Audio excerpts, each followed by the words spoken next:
5 litros, R$19,59. Café tradicional Melita 500 gramas, R$7,98. Açúcar refinado Guarani, R$1,98. Gramil, sempre pensando em você.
TVC 16. Aqui você se vê.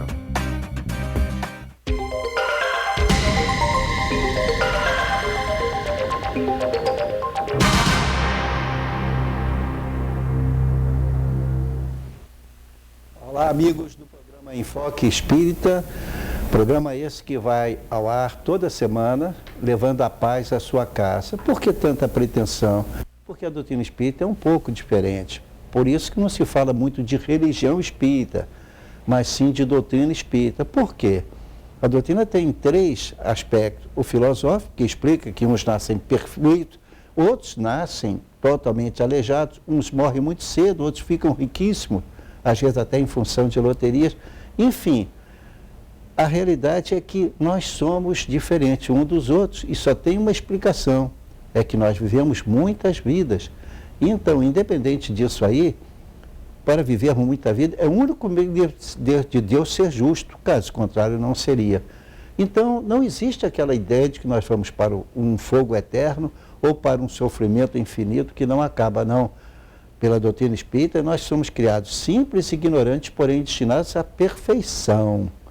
E todos fomos criados iguais, enquanto espíritos. Depois reencarnam muitas vezes até atingir a perfeição, quando então vamos ser espíritos trabalhando para o Senhor, aonde nos couber em todo o universo. O fato é que a doutrina espírita, então, não ataca as demais religiões, porque não precisa disso. Mas, enfim, ela nos diz que o importante é ser um homem de bem, independente da sua religião. E a gente, então, por isso, tem como meta não atacar outras religiões, e sim respeitá-las, desde que elas façam homens de bem. Comecemos então o nosso encontro de hoje, cumprimentando o Vec Meira. Tudo bem, Vec Meira? Tudo bem, graças a Deus, Sr. Gama. E o senhor, tá bem? Tudo bem, com a graça de Deus, está tudo bem. Perfeito. Tá? Então, pessoal, alô, pessoal, sejamos bem-vindos aqui ao programa Enfoque Espírita. E nós temos o nosso programa às quartas-feiras, às 10 horas, ao vivo. Reprise às quintas-feiras, às 17 horas, aos sábados, às 18 horas e às terças-feiras, às 17 horas.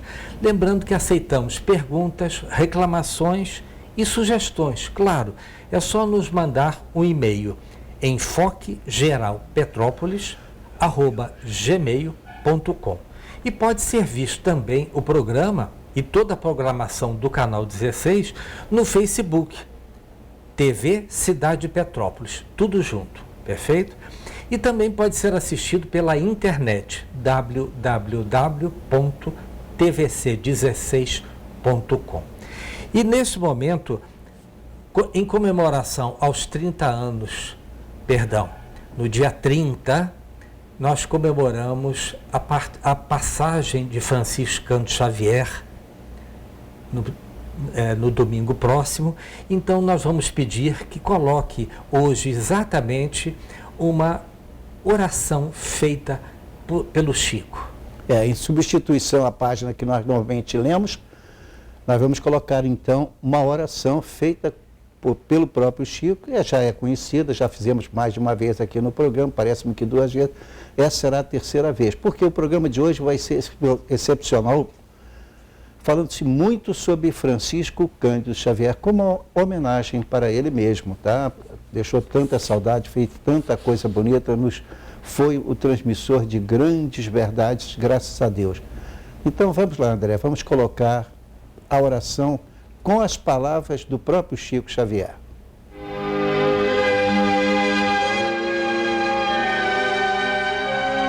Oração nossa. Senhor, ensina-nos a orar sem esquecer o trabalho, a dar sem olhar a quem, a servir sem perguntar até quando, a sofrer sem magoar, seja quem for, a progredir sem perder a simplicidade, a semear o bem sem pensar nos resultados, a desculpar sem condições, a marchar para a frente sem contar os obstáculos, a ver sem malícia, a escutar sem corromper os assuntos, a falar sem ferir, a compreender o próximo sem exigir entendimento, a respeitar os semelhantes sem reclamar consideração, a dar o melhor de nós, além da execução do próprio dever, sem cobrar taxas de reconhecimento. Senhor, fortalece em nós a paciência para com as dificuldades dos outros, assim como precisamos da paciência dos outros para com as nossas próprias dificuldades. Ajuda-nos para que a ninguém façamos aquilo que não desejamos para nós. Auxilia-nos, sobretudo, a reconhecer que a nossa felicidade mais alta será, invariavelmente, aquela de cumprir-te os desígnios, onde e como queiras, hoje, agora e sempre.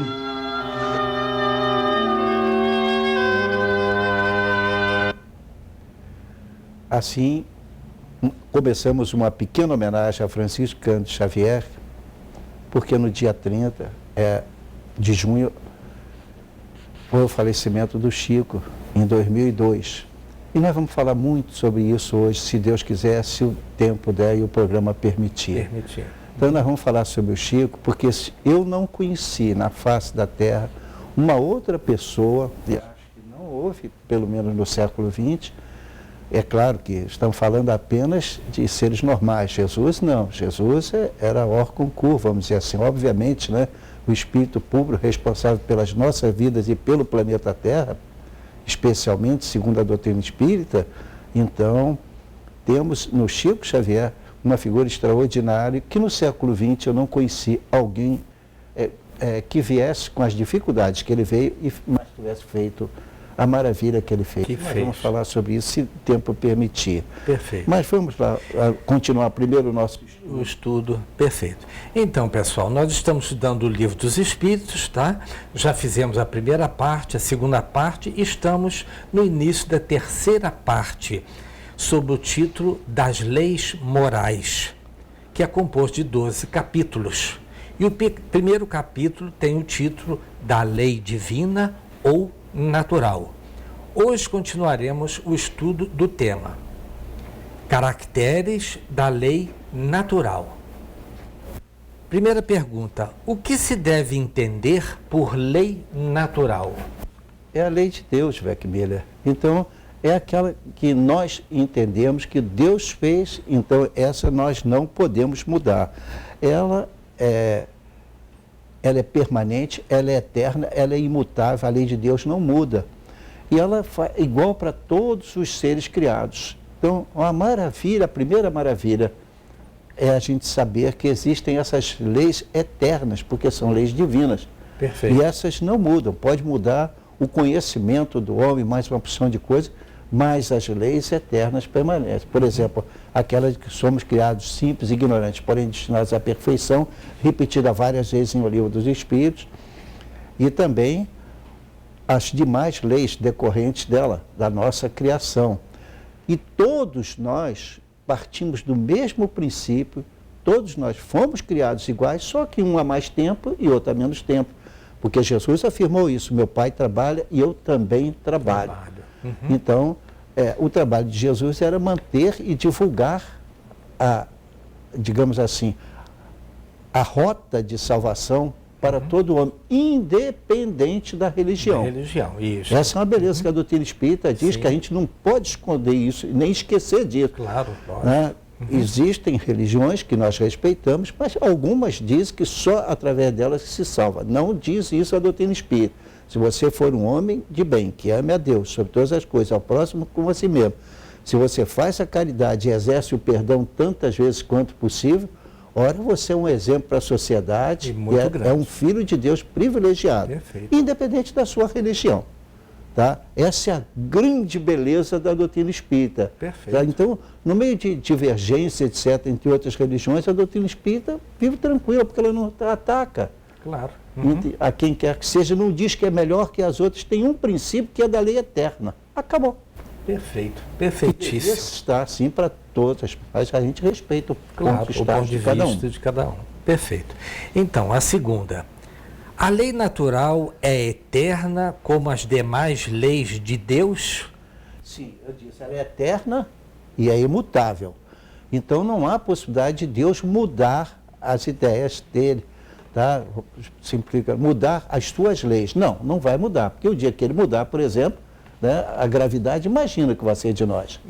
Porque existem as leis físicas imutáveis e existem as leis morais. Também imutáveis. Perfeito. Essas são um pouco escondidas, só vão aparecendo as leis morais à medida que a gente faz a nossa evolução, tá? Exato, perfeito, perfeitíssimo. A doutrina espírita não tem dogmas. As leis morais são ensinadas, mas não são impostas como dogmas. Então, qual o objetivo dessas leis morais? Fazer com que o homem as cumpra, atingindo então a perfeição. Então, olha, não tem dogmas a doutrina espírita, isso é extraordinário. Eu posso ser espírita e não acreditar na reencarnação, seria uma incoerência. Seria até ruim dizer, sou espírita, mas não acredito na reencarnação. Bom, você acredita no espiritualismo, na sobrevivência, mas não é espírita. Porque há certos princípios que para você dizer que é espírita, você precisa acreditar. Porém, não diga que é espírita. Diz que você é espiritualista e se você cumpre tudo o que nós já falamos até aqui, você estará tão bem quanto qualquer um que é espírita. Porque o fundamental é amar a Deus sobre todas as coisas, ao próximo como a si mesmo, exercer a caridade e o perdão. Pronto. Perfeito. Esse é o caminho. Perfeito. Como disse, eu sou o caminho, a verdade e a vida. Ninguém vai ao Pai senão por mim. Perfeito. Então, é o que a doutrina espírita ensina. Ponto. Independente do respeito que temos pelas outras religiões, porque elas ajudam muita gente a chegar nesse ponto. Perfeito. Tá? Então, seu Gama, pegando o gancho dessa pergunta, dessa sua resposta, no livro Evolução em Dois Mundos, no capítulo 17, tem uma observação muito interessante, que é a função da doutrina espírita. Olha só, se o senhor me permite, é um trecho pequeno.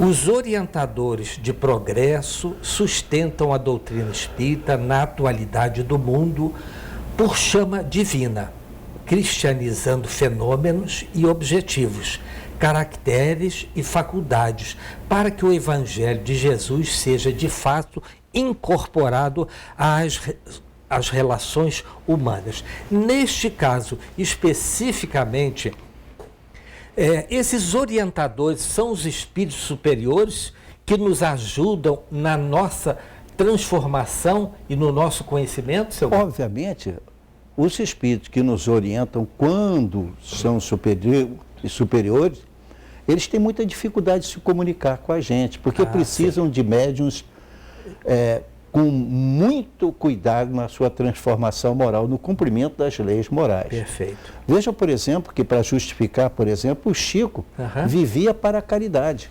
Isto. Desde o momento do nascimento dele, pouco depois, e aprendeu a perdoar, passando por muitas dificuldades, conforme nós vamos ver. Então, é claro, quando a orientação vem para você de um espírito que tem mais falhas do que qualidades, isso não é a verdade, mas isso aconteceu. Claro. Na história da humanidade. Aos poucos, o homem vai crescendo no conhecimento e no livre-arbítrio, aí ele sabe escolher. Perfeito, tá? perfeito. E aí Jesus foi enfático ao dizer, e separando o joio do trigo, e diz, conhecereis a verdade e a verdade vos libertará. Só a verdade liberta. O resto mantém você escravizado a dogmas. Nós respeitamos, mas a doutrina espírita não tem dogma. Não tem. Perfeito. Isso quer dizer o seguinte, você pode ser espírita, como eu disse, tá? Mas não aceita que, que uma determinada pessoa seja médium, ou que um livro seja bom, ou que a doutrina espírita seja, digamos assim, uma doutrina santificada pelo procedimento dos seus médiuns. Deveria ser. Se não é, deveria ser. Exatamente. Entendeu? Perfeito. Por isso, ser médium é uma função muito difícil. Nós encontramos isso no Antigo Testamento. No primeiro livro de Samuel, capítulo 9, versículo 9, Isso. nós encontramos já a expressão, dizendo, abre aspas, antigamente Israel, indo qualquer um consultar a Deus, dizia, vamos ao vidente, porque ao profeta de hoje, antigamente se chamava vidente, fecha aspas. Espera aí, então, porque eu sei ler, e eu entendo ali o seguinte, passou-se a se chamar profeta, o que antigamente se chamava vidente, ou, se você preferir, médium vidente. Mas cada um recebeu a evolução e o conhecimento no seu estágio. Moisés, quando recebeu, subiu o morro para receber as leis de Deus lá em cima, né? Os 10 mandamentos. Respeitamos. Para a época, tudo bem, Jesus não subiu o morro nenhum, não havia necessidade. Exato. Né?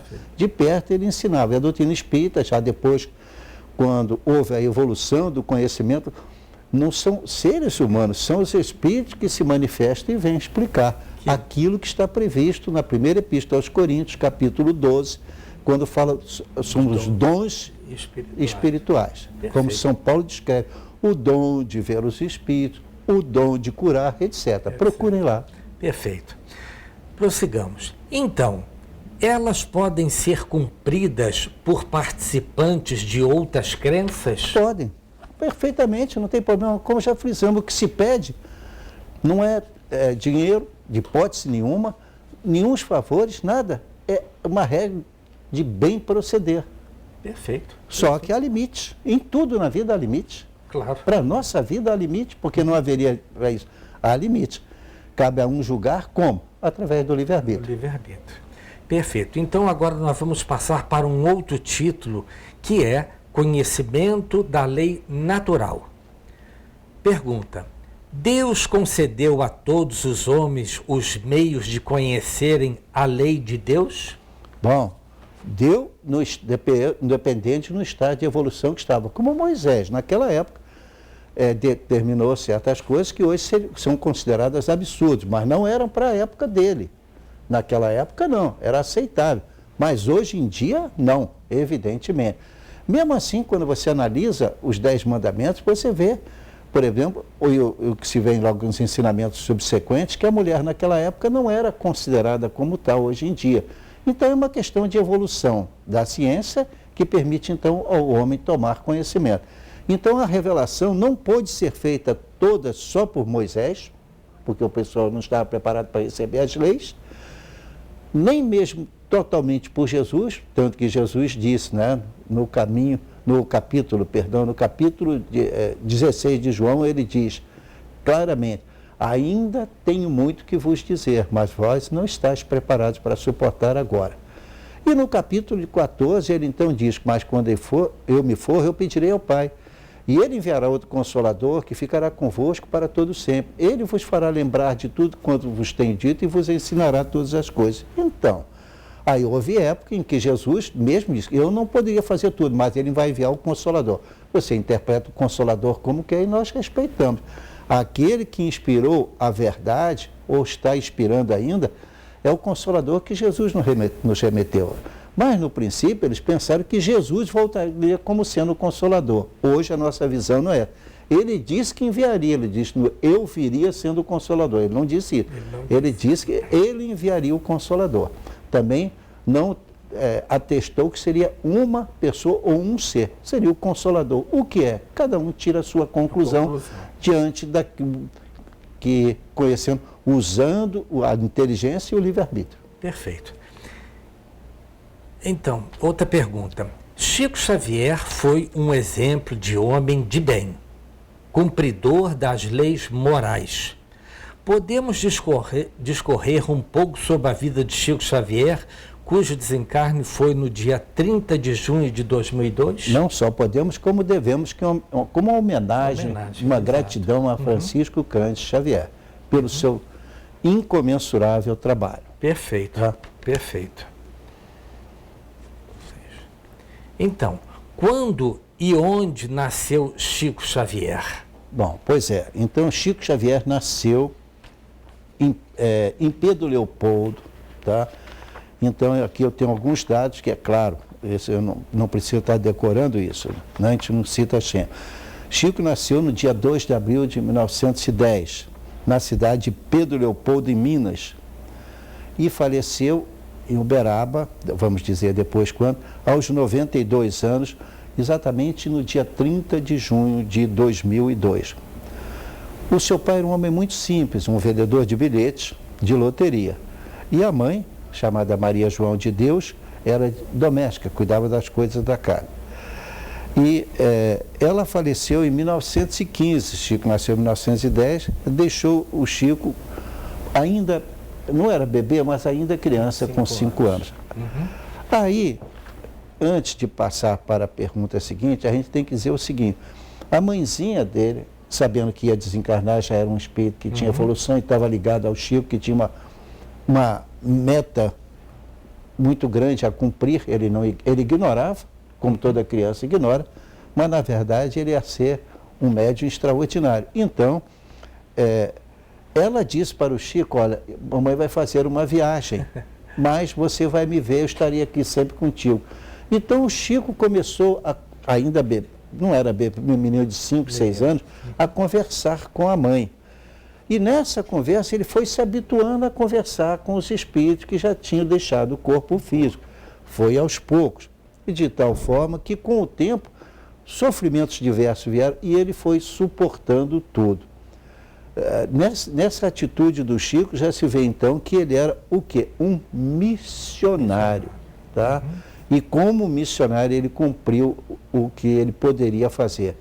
Nós vamos então, daqui para frente, falar só sobre o Chico, contando casos, situações, para que o povo em geral que nos vê, que nos dá a honra de assistir o nosso programa, indique para outras pessoas para conhecer esse homem extraordinário, que no futuro vai se dizer assim: é impossível que tenha existido um homem assim, mas existiu. Então temos que fazer o primeiro intervalo, voltaremos em 1 minuto. Até já.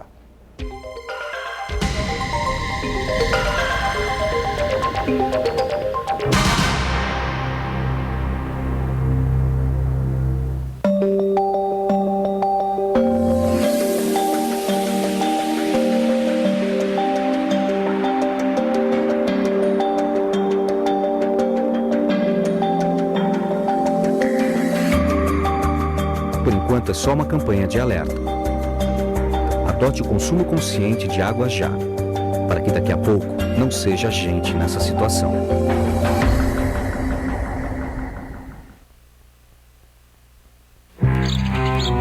Oi, eu sou a Mônica e essa é a minha história de bullying. Tem uma garota bem popular na minha escola que me tratou mal por muito tempo. Uma vez ela tentou me humilhar e me derrubou na frente de um monte de gente. E ela sempre me chamava de alguma coisa feia que ela inventava. Os outros alunos sempre ficavam do lado dela e contra mim só porque ela é popular. E eu acho que eles ficavam com medo que ela fosse virar contra eles também. Eu tinha medo de contar pra alguém porque eu achava que isso ia piorar a situação.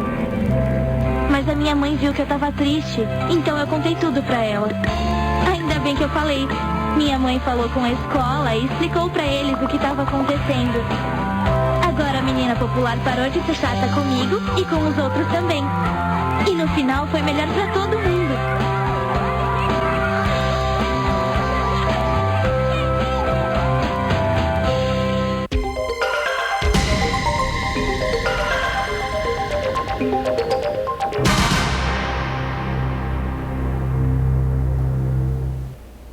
Estamos de volta com o segundo bloco do programa Enfoque Espírita. Hoje enfocando a vida de Francisco Cândido Xavier. Perfeito, perfeito.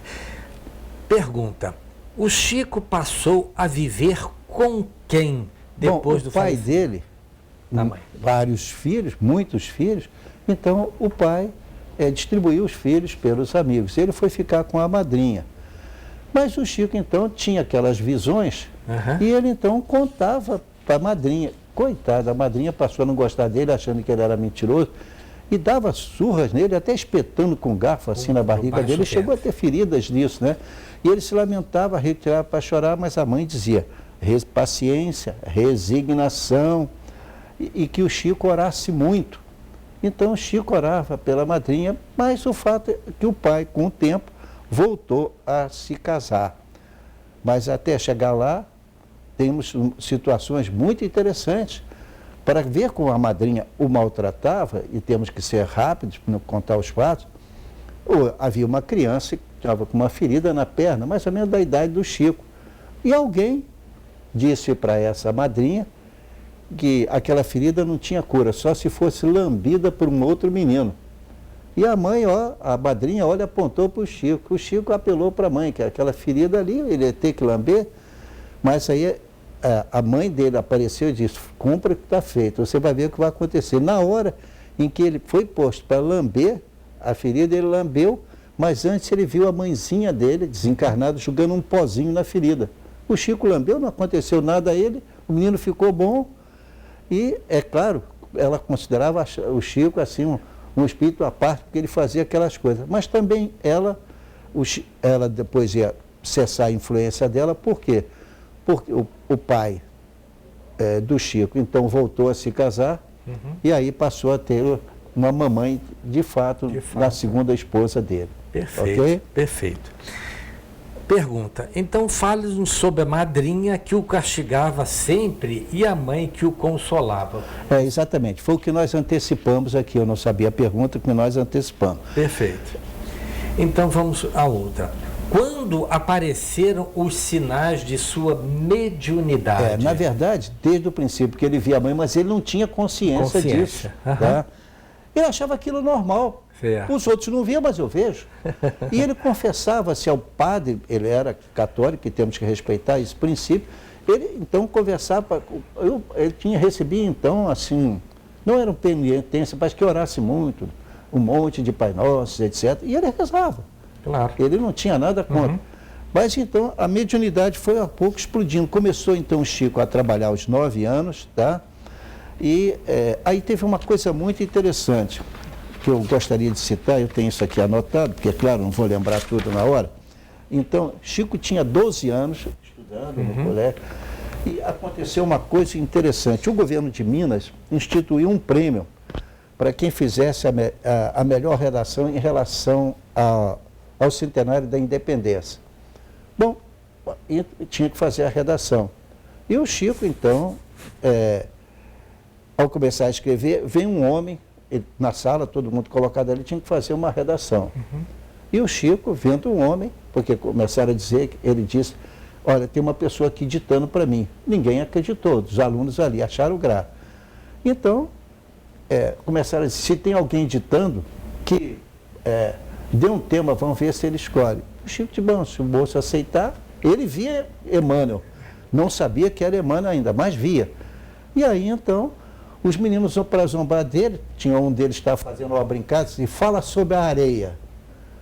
E o Chico disse, o moço diz que pode escrever sobre a areia. Então escreva o que o moço está ditando. Aí o Chico escreveu, olha, meus filhos, ninguém escarneça da criação, o grão de areia é quase nada, mas parece uma estrela pequenina refletindo o sol de Deus. Nossa, os alunos ficaram espantados. A professora disse, ninguém fala mais nada. Segue em frente, assunto encerrado. Mas aí ele escreveu e ganhou, então, o prêmio, né, porque tinha que escrever para quem fizesse a melhor redação do Centenário da Independência. Chico não foi o melhor, mas foi um dos melhores. Ele recebeu o prêmio, recebeu uma menção honrosa. Isso é importante citar, porque já era, ele dizia, não é meu, já é do moço que dita para mim. Imagina. Vamos prosseguir? Então, qual foi o espírito que primeiro apareceu para ele? Bom, digamos assim, claro, foi a mãe dele, mas ele não estava ligando, ele achava que era normal. Ela disse que ia voltar, para ele, menino de 5 anos, tá.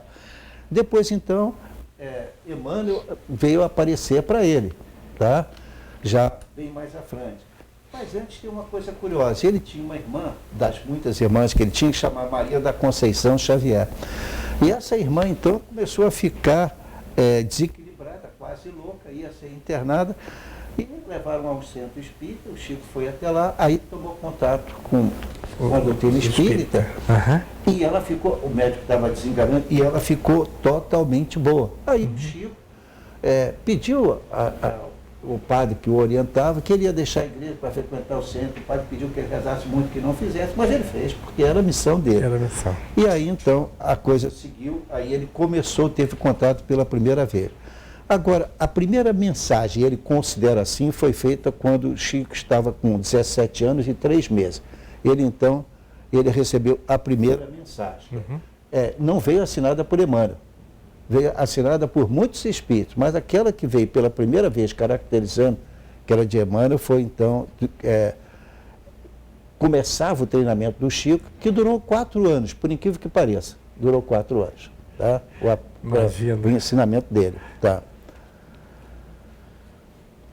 Ocorreu um fato interessante, quando o Chico sai dos 12, vai para os 18 anos, já frequentando o centro, né? Logo que ele começa, então, tinha uma médium chamada Carmen Perácio, e ela então olhou para o Chico e disse assim, não consigo entender, eu estou vendo o Chico sentado ali e está chovendo livro em cima dele, como é que pode chover livro em cima de alguém? Mas é o que eu estou vendo, caía chuva de livros em cima do Chico Xavier. Depois nós vamos ver que ele produziu mais de 400 livros, mas isso é outra coisa, vamos chegar mais à frente. Mais à frente. Bom. Exato. Então vamos à pergunta. É verdade que o Chico começou a trabalhar com 9 anos? Começou a trabalhar com 9 anos. Realmente, em que horário? Nossa, o horário era uma coisa horrível, tá?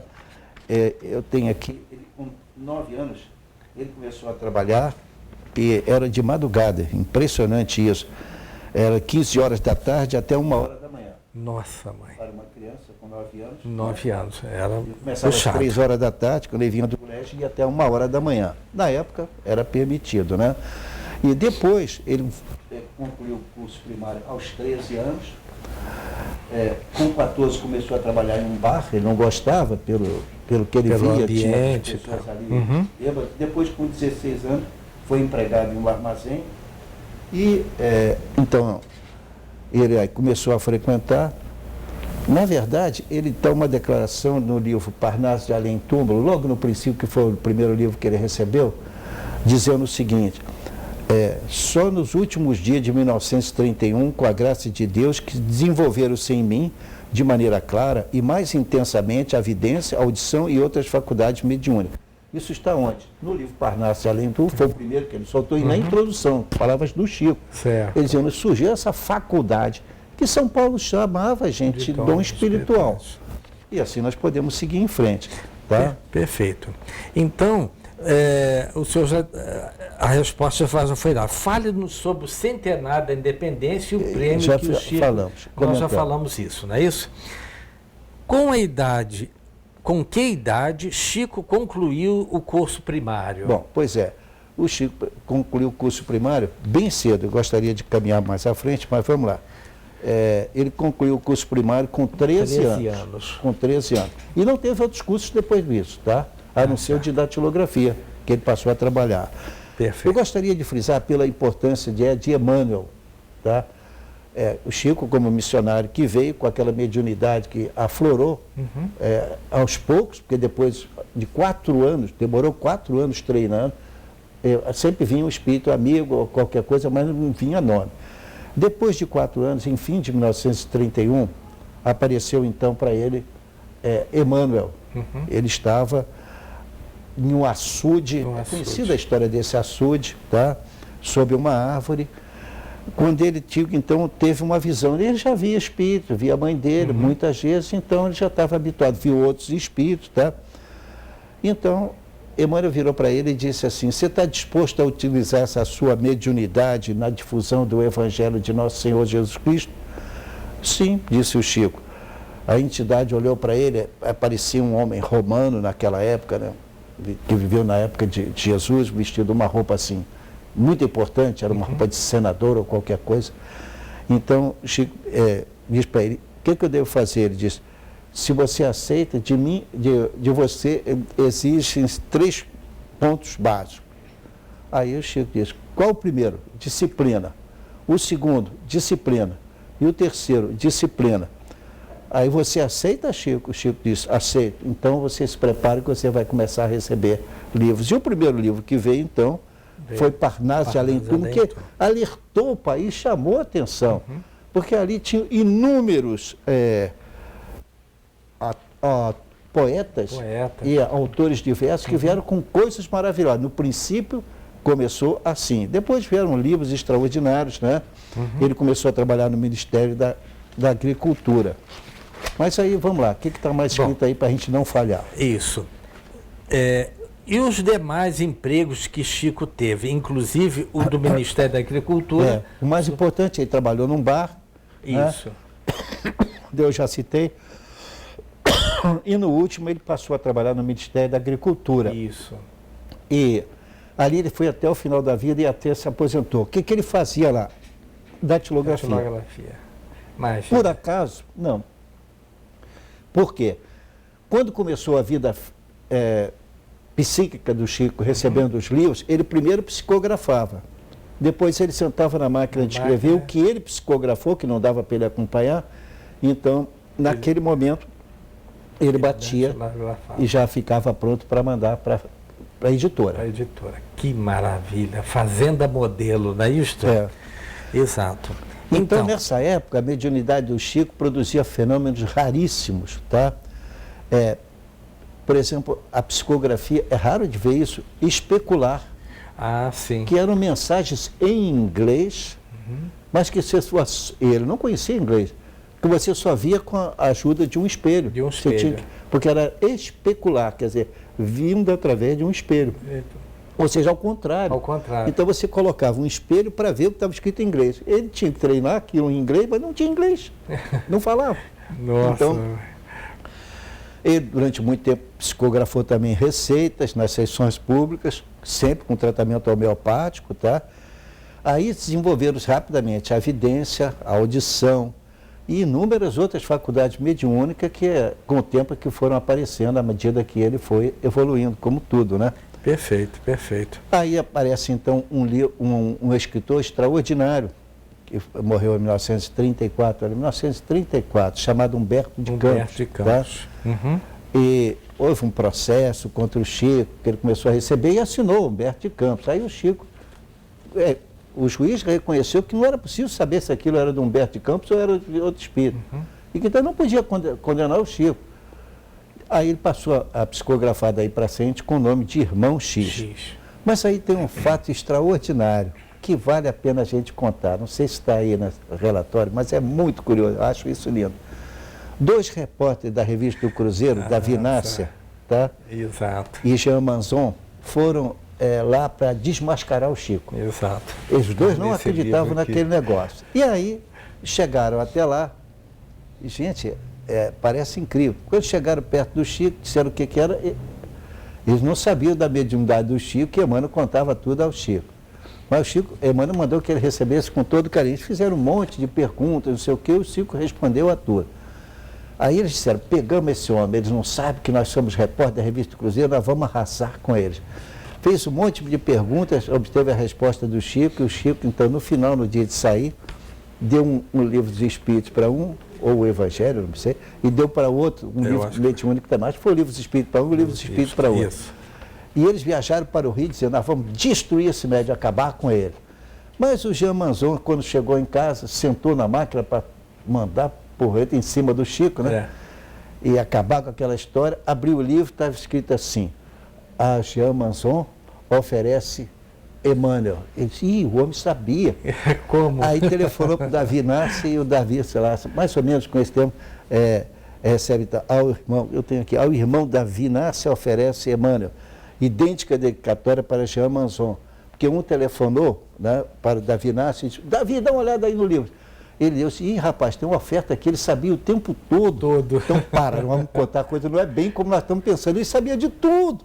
Então, ele estava respeitando com toda a calma. Foi uma das grandes demonstrações de Chico, sem atacar quem quer que fosse. Tá? Perfeito. Isso eu acho muito importante. Essa declaração com calma, em vez de zombar das pessoas. Eu sabia que você é fulano e criar um caso. Não, foi com classe. Muita sutileza. Com classe, com sutileza, como você está dizendo bem, né? Perfeito. Maravilhoso, né? Muita. Sem violência, sem se defender. Sem agressão nenhuma. Nada, agressão nenhuma, atendeu com todo carinho, sabia que eles estavam ali para fazer aquela coisa, respondeu certinho. Mas eles não acreditaram, foram acreditar depois quando viram o livro se assustaram. Imagina, gente. Com certeza. Então, o senhor já respondeu quando recebeu a primeira mensagem. Agora posso falar quando ele recebeu um livro muito importante, chamado Nosso Lar. Né? Ah, sim. Foi em 1943, lembremos, o mundo estava em guerra. Quando então ele recebeu o livro Nosso Lar. Hoje, praticamente, eu acho que, eu não vou dizer todas as línguas, que isso não seria verdade, mas todas as principais línguas estão traduzidas no livro Nosso Lar. Nosso Lar. Porque aquilo iniciava uma série que chama, então, A Vida no Mundo Espiritual. Porque até aí, meus irmãos, aqui eu quero pedir ao Vec Miller, se você me permite, aqui eu vou, não vou demorar com a resposta, mas vou abordar o que vai necessário. Até ali se achava o seguinte, morreu, o que acontece após a morte? Quem não acreditava em nada dizia, morreu, acabou. Quem acreditava disse, não, ou vai para o céu ou vai para o inferno. Mas por que alguém ia ser mandado para o inferno eterno? Porque ele talvez nem tivesse conhecido Jesus, ou se conheceu, que culpa teve ele que conheceu por alto, mas não acreditou? Ele não teve outra oportunidade. Se Deus é justo, todos nós temos que ser criados iguais. Então, na verdade, a série de livros que se iniciava com o livro Nosso Lar, que são ao todos 13 livros principais, então vem um espírito que se apresenta com o nome de André Luiz e nunca disse quem era o nome verdadeiro aqui na Terra, que ele tinha sido casado, tinha esposa e tudo mais. Ele conta no livro Nosso Lar que ele desencarnou, tá? Ou seja, morreu, desencarnou-se, e aí passou alguns anos com muito sofrimento, porque ele não acreditava em nada, e tinha lá os seus acertos e enganos, como todos nós. E então, em função disso, depois ele toma conhecimento, tá? E narra então a vida dele toda durante muitos anos. E ele passou isso tudo. Por isso que isso chama-se a vida no mundo espiritual. O espírito, quando desencarna, ele vai passar por aquilo ali. Uns, muito rapidamente, tá? Ou talvez direto, tá? São raríssimos. Outros vão seguir aquilo ali. Aquela sequência que ele vai mostrando nos demais livros, a função de cada um, à medida que cada um cresce. Então, tudo isso foi inaugurado.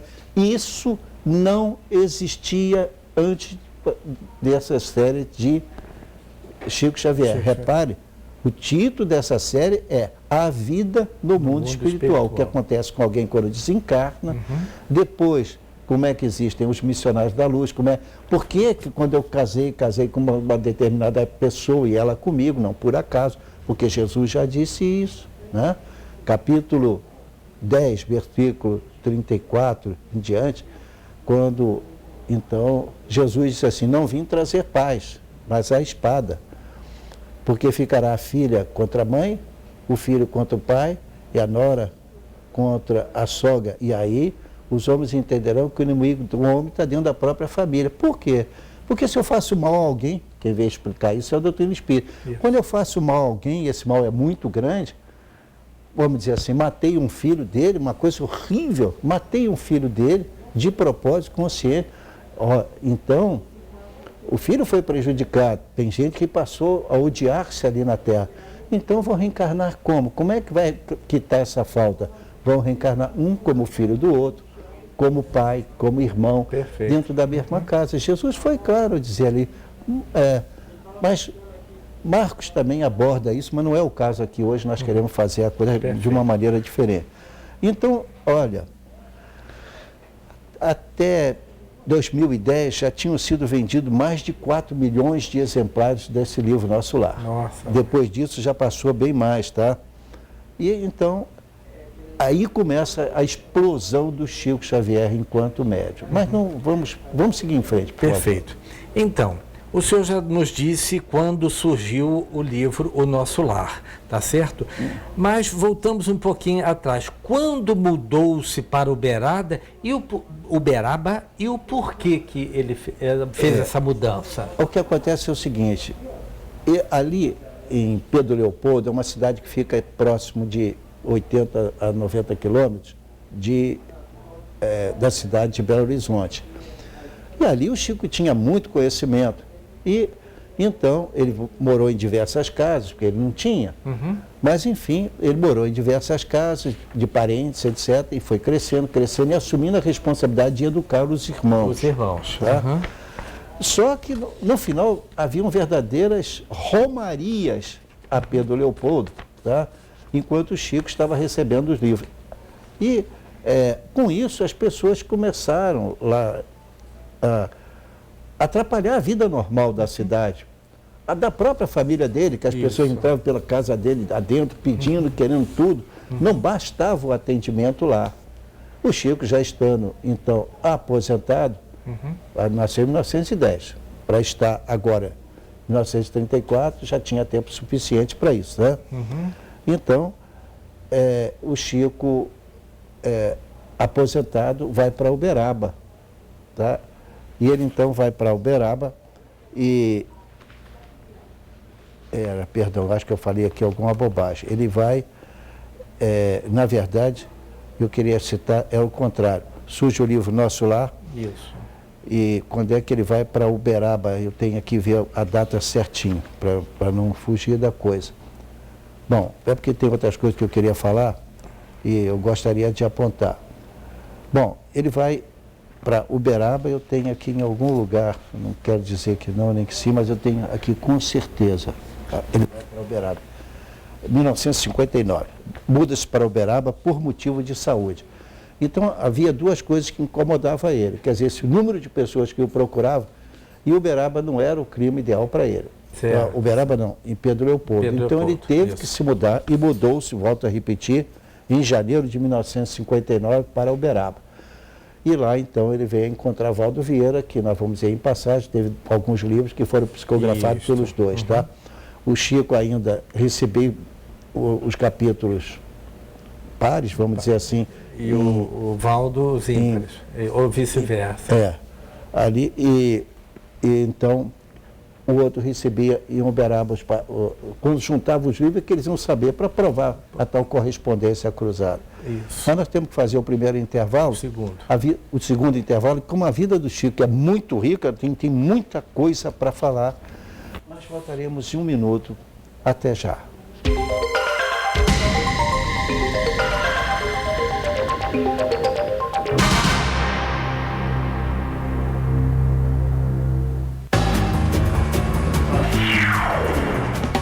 As consequências trágicas que o bullying vem provocando não é nenhum filme de terror. O drama é real e as perdas são incalculáveis. Não queira viver este filme de lágrimas e dor. Não haverá final feliz nem para a vítima e muito menos para o agressor. Não seja o vilão dessa história.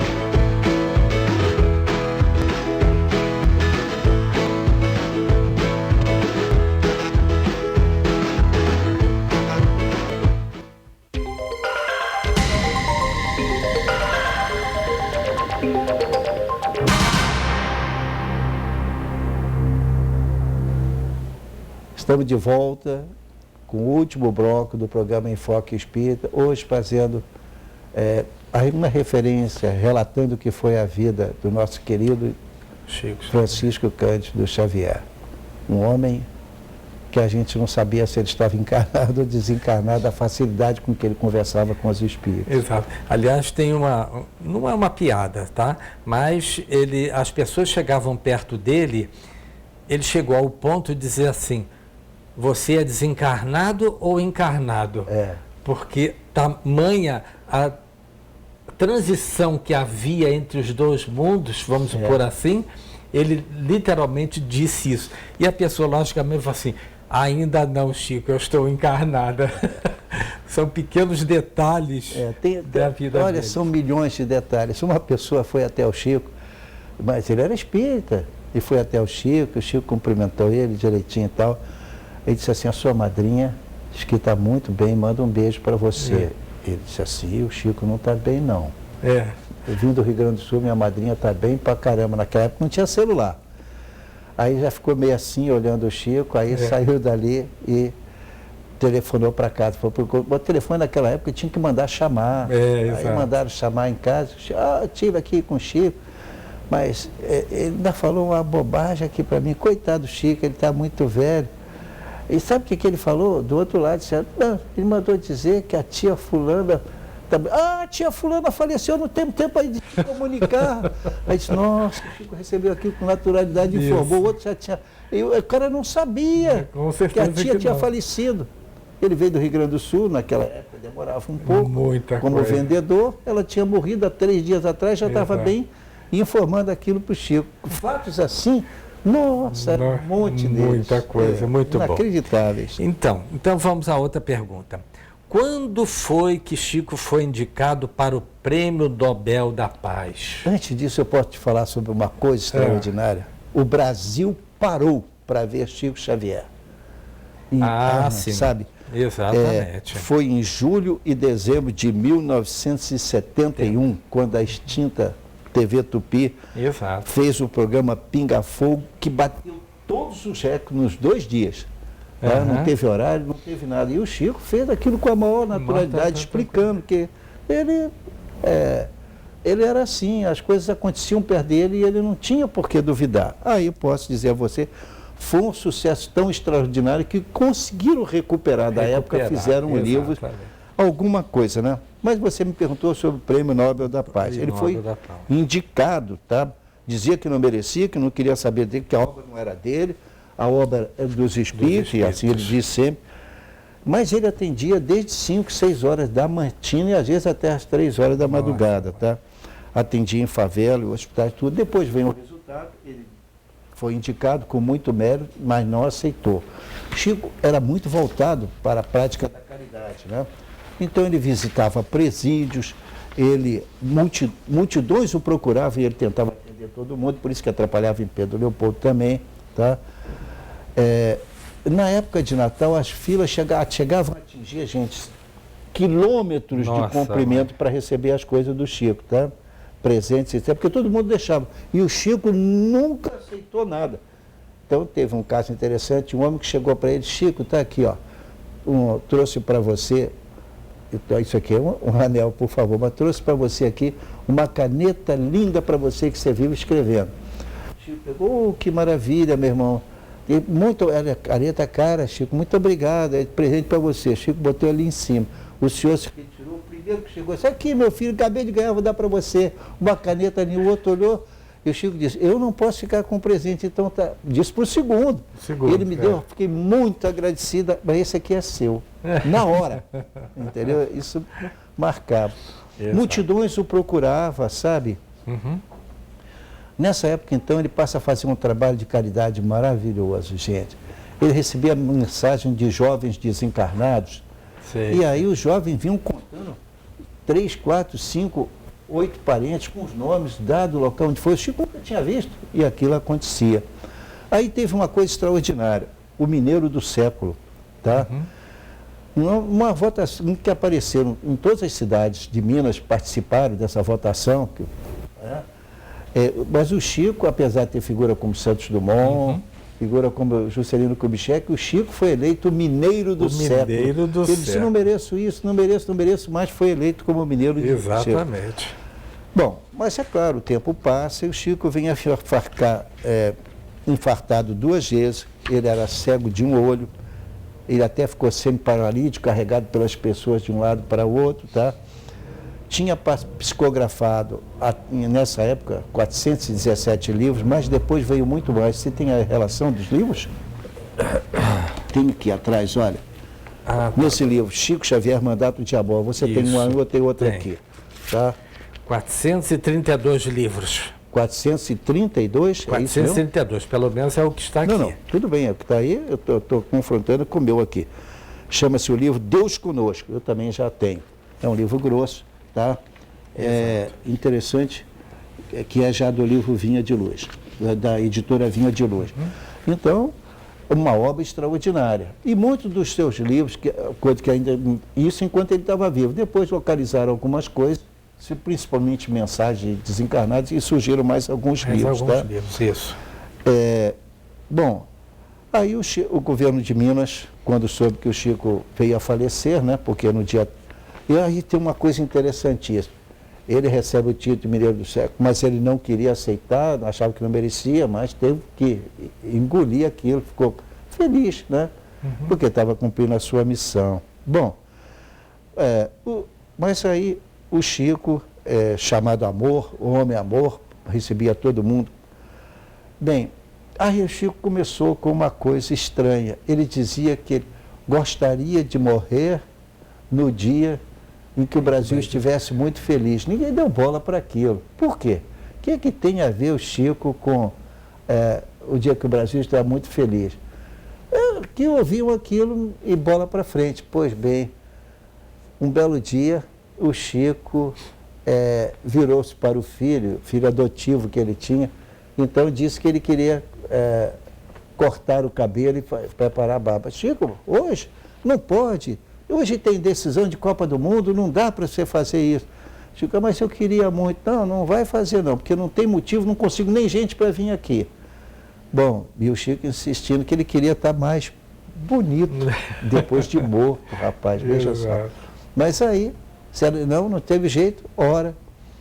Quando chegou lá pelas 5 horas da tarde, se é que foi essa hora que terminou o jogo, eu não sei, o fato é que o Brasil foi pentacampeão. O país estava feliz, todo mundo rindo, soltando foguete pela rua, e o Chico desencarnou no dia que ele disse: vou desencarnar no dia que o Brasil estiver muito feliz. Gente, isso arrepia a gente. Décadas antes ele já sabia o que o Brasil ia ganhar, ele já sabia tudo que ia acontecer. Gente, era uma coisa... Eu estou um pouco arrepiado aqui, vocês não veem, mas eu tive contato pessoal com o Chico, né? Tive a felicidade de fazer palestra, ai meu Deus, mas na mesma reunião que o Chico psicografava na mesma mesa, em Uberaba, ele perguntando pelos amigos dele em Petrópolis, e ele dizia assim: como vai o Marcinho lá do grupo Oswaldo Cruz? Como vai o Hélio Miller? Como vai Daniel? Daniel tá bom? Daniel, que através dele foi curado numa operação feita pelo Espírito Meimei, já com o Daniel praticamente desenganado, sabe? Então o Chico foi sendo chamado como o nome de o Homem Amor, porque ele ajudava a todo mundo, tá? Aí, evidentemente, depois disso houve uma publicação muito interessante, eu acho que está nesse livro aqui, O Apóstolo do Século XX, não é isso? Aqui atrás, que fala quantos livros foram publicados sobre o Chico. É nesse? Bibliografia, tem bibliografia, acho que sim. Obra biográfica sobre Chico Xavier. Exato. Nesse livro aqui, nas quase última página, tem aqui, contando a vida do Chico, gente, tem aqui nada mais nada menos do que 92 títulos. O último livro publicado é da editora Didier, é 1 Minuto com Chico Xavier, de José Antônio Vieira de Paula. Então, as pessoas ficavam tão apaixonadas por aquela pessoa que tinha faculdades extraordinárias, morreu numa casa simples. Em Uberaba, que transformou-se no museu que eu convido todos para ver.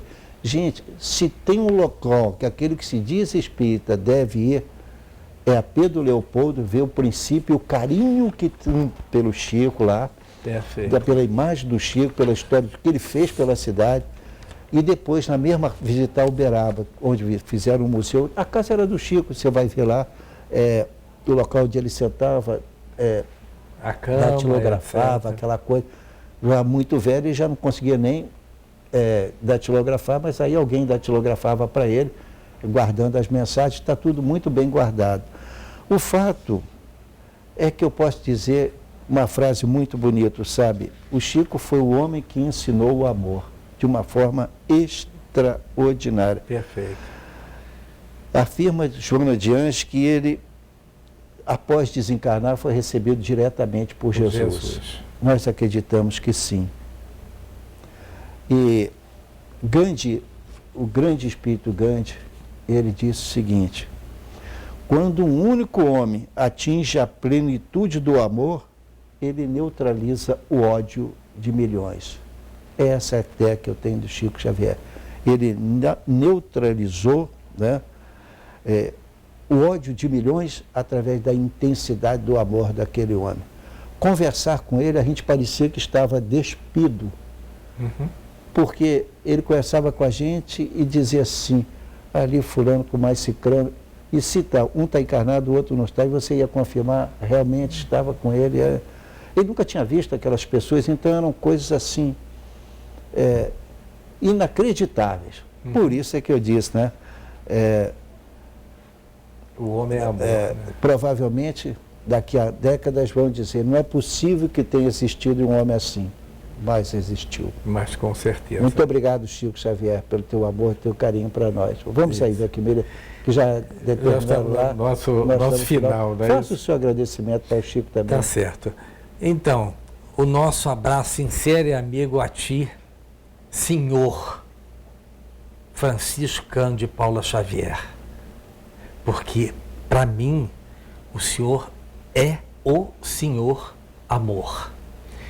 E lembrando que o programa Enfoque Espírita é às 10 horas, ao vivo, às quartas-feiras, as reprises às quintas-feiras às 17 horas, aos sábados às 18 horas e também às terças-feiras às 17 horas. Lembrando que tenhamos que manter pela vida o amor a Deus, a Jesus e ao próximo, pedindo o maior dos dons, o amor. Tenhamos paz. Permita-me concluir dizendo o seguinte: eu visitei uma penitenciária e lá no alto, eu visitei mais de uma, mas lá no alto, então, de uma das penitenciárias tinha essa frase, que é do Chico Xavier. Então, nós a adotamos como sendo um símbolo do programa. E diz o seguinte: Chico disse assim: embora ninguém possa voltar atrás e fazer um novo começo, qualquer um pode começar agora e fazer um novo fim.